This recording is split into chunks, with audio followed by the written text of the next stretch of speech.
Greetings, my fellow freedom lovers and sovereign thinkers. Thank you for tuning in to LL3 Podcast. My name is Craig, transmitting from the wild and wonderful Mountain State, and today's date is Sunday, October 4th, 2020. And, examining a few things here and there, whereabouts and all that, but,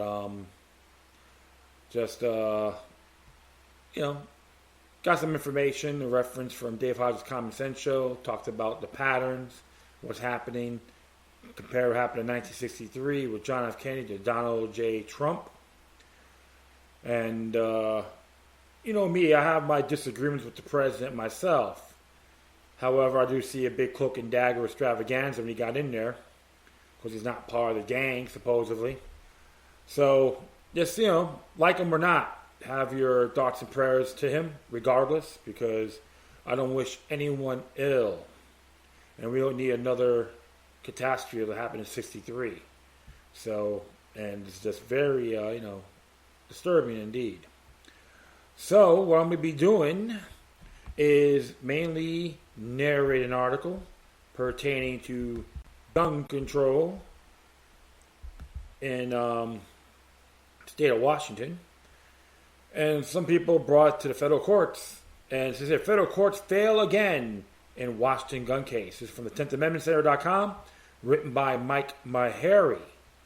And he's always got some good stuff, so I encourage people to support him, support the organization, and all that, because they're very good at what they do here.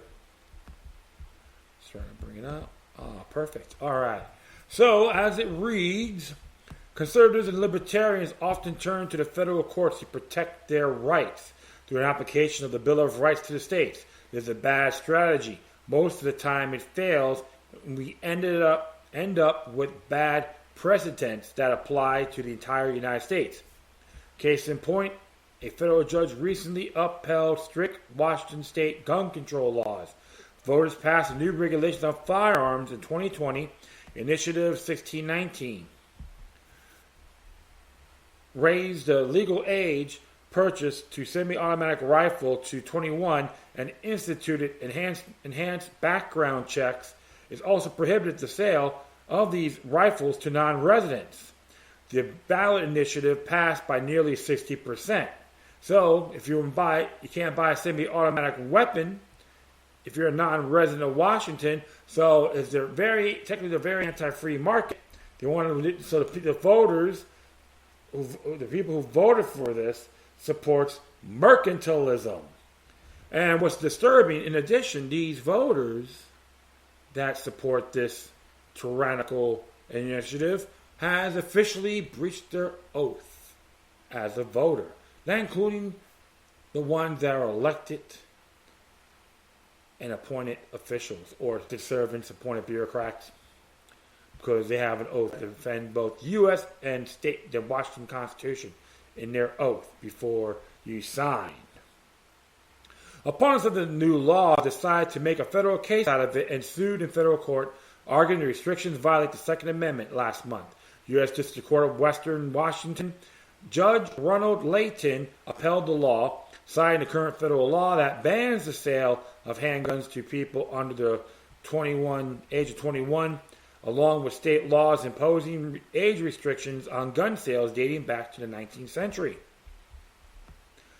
These authorities demonstrate that reasonable age restrictions on the sale, possession, or use of firearms have been established in the history in this country, Layton wrote. The judge's opinion notwithstanding, the federal government has no constitutional authority to place any restrictions on firearms. The Constitution does not delegate any firearm regulating authority to the feds, and the Second Amendment slams the door on any regulation of firearms within the scope of other constitutionally delegated powers, such as regulation of commerce, shall not infringe, does not come with an asterisk.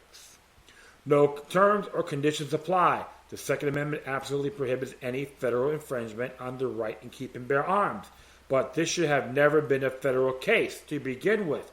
It should have been decided in a state court under the Washington State Constitution, Section 24, which is Article 1, Declaration of Rights. And it says the state constitutional restrictions state regulation of firearms, right to bear arms, the right of an individual to bear arms in defense of himself or the state shall not be impaired, but with nothing in this section shall be construed as authorizing individuals or corporations to organize, maintain, and employ an armed body of men. So why did it end up in federal court? Because the bastardization of the 14th Amendment, known as the Incorporation Doctrine. When it was ratified, the Second Amendment was not understood to oblige the state governments. The Bill of Rights restricts federal power.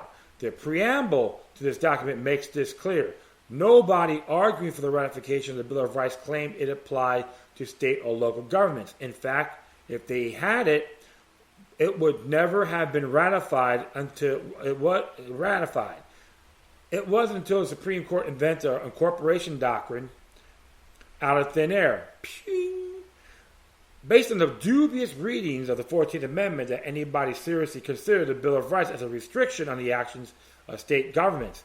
Civil libertarians like the incorporation doctrine because they believe the federal courts will protect our liberty from overreaching one or state and local governments.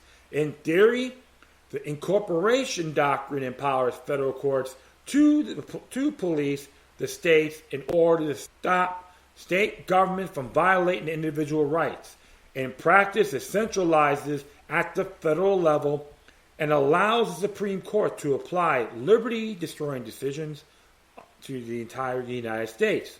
This case is a perfect example. Not only the federal judge's opinion would uphold Washington state law, but it also sets a precedent that other judges will follow in other states. And if the Supreme Court eventually affirms the opinion, it will be cemented as the law of the land. The centralizing nature of the incorporation doctrine ensured that bad precedent will be applied across the entire U.S. So why do so many liberty-minded people possess this impulse to centralize power? What drives their fixation on monopolizing decision-making at the highest level? In a nutshell, they operate on the misguided notion that they can someday gain control of the levers of power and impose liberty top-down. The problem is it almost never happens. Centralized government is antithetical to individual liberty. It will never care about you. And will you never control it? But what if the state courts gets it wrong? They plead. State and local governments can be just as tyrannical as the federal government. They insist. Are you saying we just have to put up with state or local tyranny? Fair questions. State court often do get it wrong. Washington state courts may well have upheld the new gun control, just like the federal judge did. In practice, judicial branches of both state and federal governments typically side with the government when it comes to the extent of the government's powers. But as a bad outcome at the state level only applies to that state. A bad outcome at the Supreme Court ends up as judicial precedent that applies all across the entire United States. Centralizing government in the name of liberty will always fail in the long run. You might get a few crumbs on the table now and then. The Supreme Court will occasionally issue an opinion that protects liberty in the short term, but most of the time it will hand down garbage that empowers government at the expense of your rights. And he is correct on that. You cannot always go to the federal court on local issues. There's so much ammunition you guys can use, and with that, you don't need the U.S. Constitution, the Bill of Rights, to uphold that. And I know even the local elected servants, when they get installed, they have to protect and defend both the U.S. and state constitutions. So you can throw that argument in there as well. However, based on Initiative 1639, it's actually null and void, because if you actually read, Washington State's Constitution, Declaration of Rights, Article 1,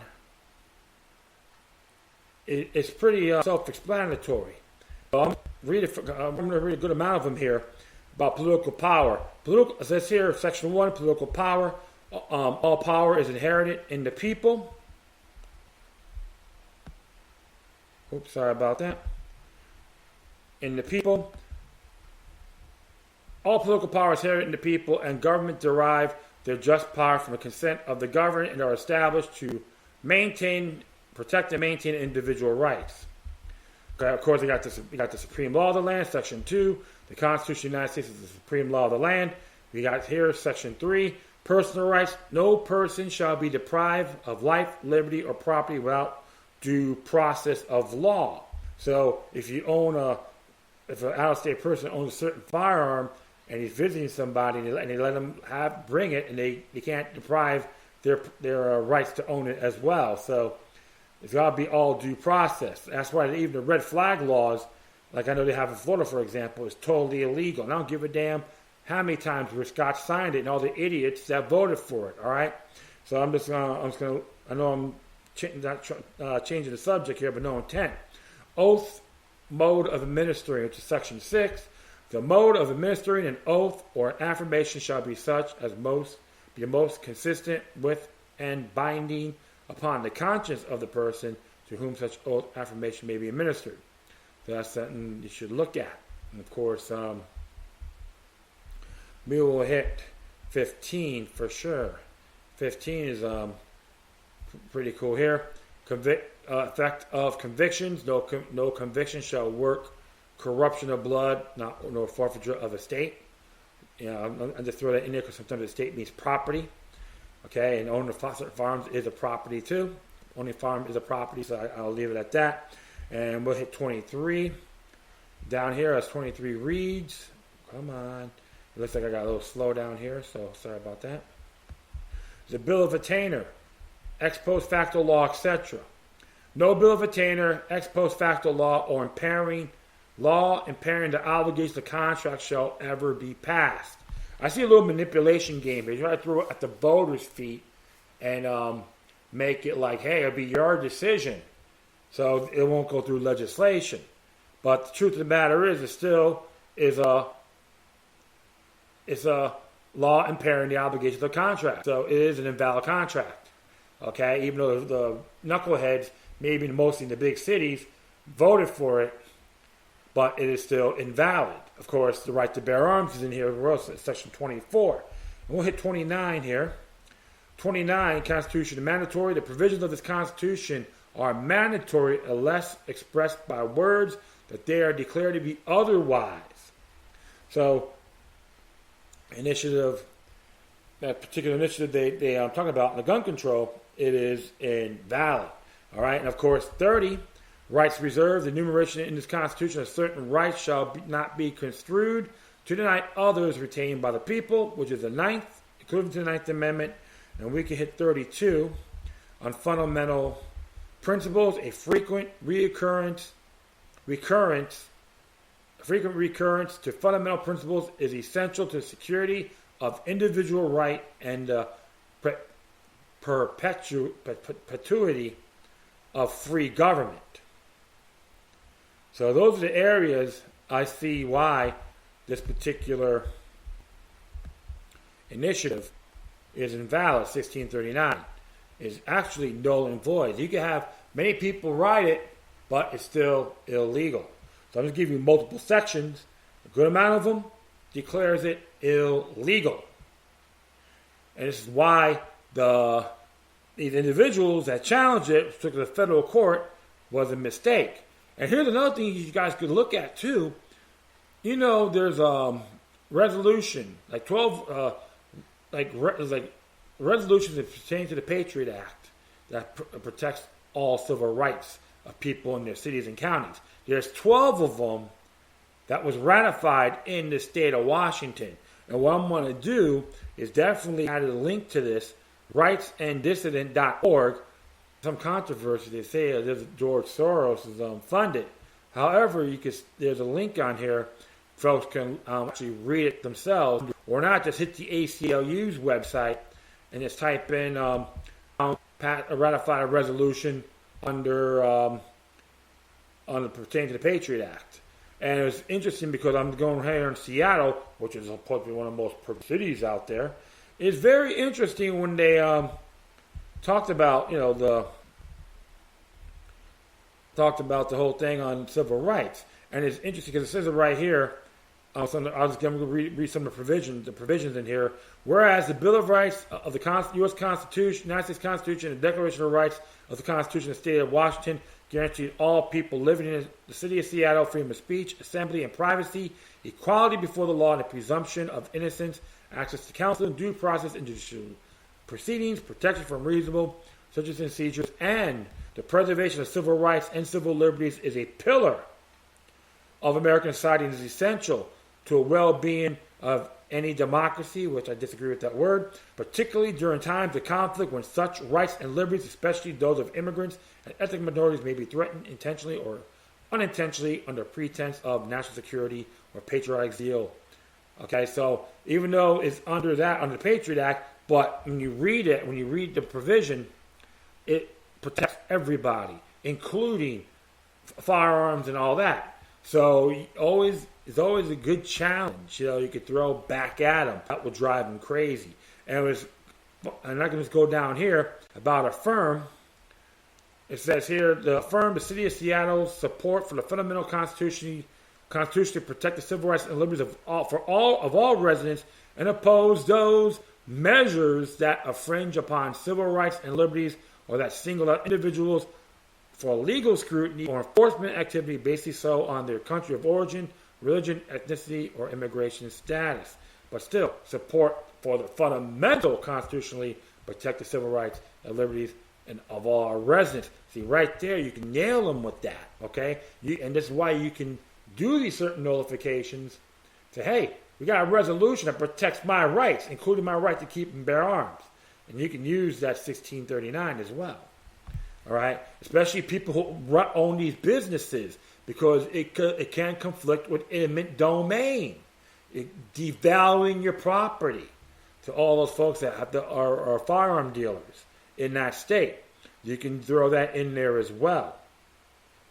So this is why it's always good to have these things handy, because you can counter it. Challenge. And I've used it in Broward County, okay, pertaining to a speech permit. And I used the broad resolution on there. It was like the 6th provision. And sometimes even their own county attorney just freaked when I read that to them. I mean, the people behind me, they were like, wow, they were like blown away. So it's always good to throw all this intellectual ammunition when you challenge these things. Not just for firearms, but for natural rights, period. And why are you going to have, raise it to 21 for a semi-automatic weapon? You're telling me people from 18 to 20 are not capable of doing it? Good grief. There's people who are younger than me, past 20, can't even tie their own shoelaces. So what you're enforcing is totally invalid. And what's going to be next? You're gonna treat them. You're gonna make it from 18 to 20 juvenile facilities for 18 to 20 now, and try them as juveniles as well. Get rid of their right to get rid of the support on nullifying the 26th Amendment. Give me a break. So this is why I get disturbed when people don't know how to vote or think. I wouldn't be surprised if this is under election fraud. I say it's allegedly. But the ones that vote on it, they're trying to tell, mostly part of the bills, big cities a la Seattle, are trying to tell the people in the rural areas, we know better than you on defending yourselves. That's unacceptable. And if in this too, because expect to try to they're going to throw more garbage at you guys. That's how government works. It happens everywhere, not just in Washington. Always remain vigilant And remember, your rights are natural born, and the government can't do a damn thing about it. So you know what? This whole initiative, once again, 1639 is invalid. Period. Prove me wrong if you dare. All right. I thank everyone for listening. Plus, feel free to download and share us throughout your social media networks. If you have any questions, comments, if you see something that's interesting you want to check out, whatever you do, please send your correspondence with decorum. Furthermore, I'll leave the footnotes on this, even one Seattle, to give you a little taste on my Spreaker page. And I encourage everyone to support 10th Amendment Center. You should send some donations. If you're going to throw some love to me, you can hit me at paypal.me/LokiLuck3. Once again, thank you for your time. Plus, always remember that demoniac resistance is healthy for the soul and can liberate humanity. Until next time, take care of yourselves. Keep on spreading the love. And may your guardian spirits be with you.